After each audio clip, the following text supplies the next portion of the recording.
बस्ती जिले में छठवें चरण के लिए नामांकन की प्रक्रिया चल रही है, जिसको लेकर सपा, कांग्रेस सहित निर्दल प्रत्याशियों ने आज अपना नामांकन पत्र दाखिल किया। सभी प्रत्याशियों ने अपने अपने जीत का दावा किया है, अपने अपने क्षेत्रों के विकास की बात कही। वहीं हर्रया विधानसभा के प्रत्याशी चंद्रमणि पांडे नामांकन दाखिल करने पहुंचे तो उनका अलग ही रूप देखने को मिला। बता दें, चंद्रमणि पांडे सुदामा की वेशभूषा को धारण करके नामांकन करने के लिए पहुंचे, जिसको देख आम जनता ही नहीं साथ साथ चुनाव अधिकारी भी आश्चर्यचकित रह गए, जिस कारण उनकी वेशभूषा लोगों में चर्चा का विषय बनी रही। वह सुदामा की वेशभूषा में हाथ में भिक्षा मांगने के लिए एक थाली, पैरों में बिना चप्पल पहने लोगों से भिक्षा मांगते नामांकन दाखिल करने के लिए पहुंचे। चंद्रमणि पांडे से जब इस बारे में पूछा गया तो उन्होंने कहा कि जिस विद्यालय में सांसद व जिला के अधिकारी का बच्चा पढ़ता है, उस स्कूल का बच्चा गरीब है। सुदामा जी तो द्वारिकाधीश के स्कूल में पढ़ते थे।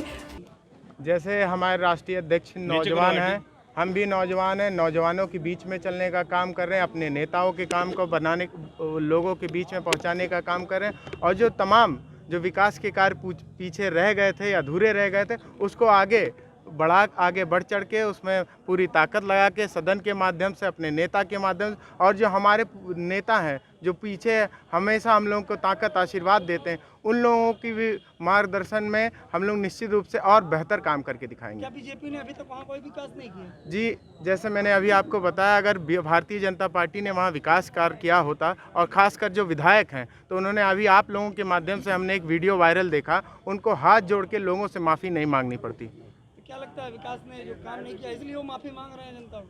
कहीं ना कहीं वो आप बेहतर जान सकते हैं कि वो विकास के नहीं किए इसलिए माफ़ी मांग रहे हैं, या लोगों के बीच में नहीं रहे इसलिए माफ़ी मांग रहे हैं। तमाम कारण हैं, मगर अगर वो माफ़ी मांग रहे हैं तो कहीं ना कहीं उसमें लोग उस पर शक कर रहे हैं। आखिर अगर उन्होंने काम किया होता, मेहनत की होती, तो आज माफ़ी नहीं मांगना पड़ता। अपने काम बता के वो वोट जरूर मांगते हैं। लड़ाई देख रहे हैं आप अपनी? और आप पत्रकार बंधु हैं, आप जानते होंगे, आपके घर परिवार के लोग भी जानते होंगे कि पिछली सरकारों में किस प्रकार भर्तियां होती थी और किस प्रकार लोग भ्रष्टाचार करके पैसा कितना चलता था। एक ही परिवार के लोग 100, 150, 1000 की भर्ती में एक ही समाज के लोगों को, और विशेष इटावा, कन्नौज और मैनपुरी के लोगों को ही भर दिया जाता। आज हमारी सरकार में पारदर्शिता के साथ सबको नौकरी मिल रही है, और इंटरव्यू, ऐसे पद के लिए इंटरव्यू खत्म कर दिया गया है जहां पे भ्रष्टाचार आता था। इसलिए और हमने विकास किया है, हमने रोजगार दिया है, और रोजगार के दो मायने होते हैं। पहला रोजगार वो जो सरकारी सेवाएं हैं,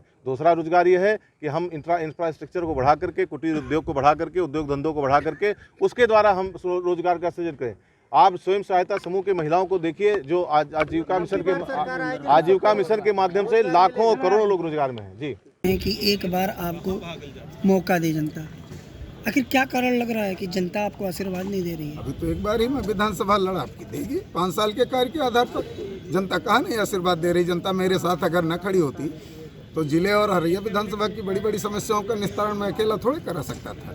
निश्चित तौर पर जनता वो किसी न किसी रूप में, चाहे वो मीडिया के रूप में रही हो, चाहे अधिकारी के रूप में रही हो, चाहे आम जनता के रूप में रही हो, सहयोग तो उसने किया।